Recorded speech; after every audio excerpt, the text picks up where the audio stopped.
Plus rien ne peut décrire la situation humanitaire à Gaza. Des camps surpeuplés, des vents violents et des cœurs tremblants, ajoutant à cela la famine et la maladie qui font des ravages dans l'enclave. À peine 10 jours que la saison hivernale est entamée. En proie au froid, les déplacés palestiniens s'apprêtent à passer un hiver encore une fois difficile.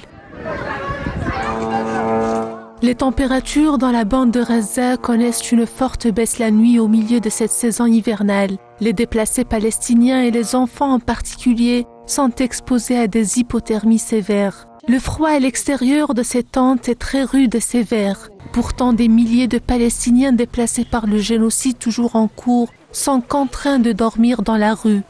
Il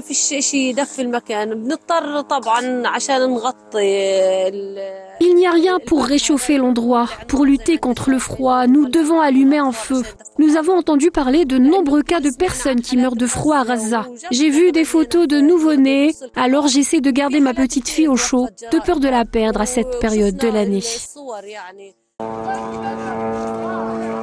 Le froid se sent à travers ces images. Il est glacial dans chacune des tentes placées ici. Chanceux sont ceux qui disposent de couvertures en ces nuits, car cette maman, au regard perdu assise ici, fait de son mieux avec ce qui est mis à sa disposition. Quelques couvertures et puis c'est tout. Elle berce son bébé pour essayer de le réchauffer contre son corps. Quant à son époux, il s'occupe de leur fils en défiant les dangers d'incendie et allumant le feu à l'intérieur de leur tente, seul moyen de chauffer les lieux.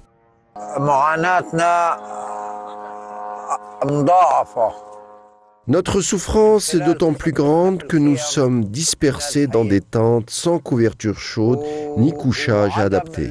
Nous essayons de trouver une alternative à la laiterie et aux couvertures en faisant du feu. Le froid est glacial et des gens meurent à cause de ça. Deuxième hiver que les Palestiniens se voient forcés à faire face aux températures glaciales d'un hiver rude. Et rien ne prouve, ou du moins dit que ce sera le dernier. Tout ça dans l'espoir d'assurer la survie de leurs enfants alors que le génocide fait encore ravage dans la bande assiégée de Gaza.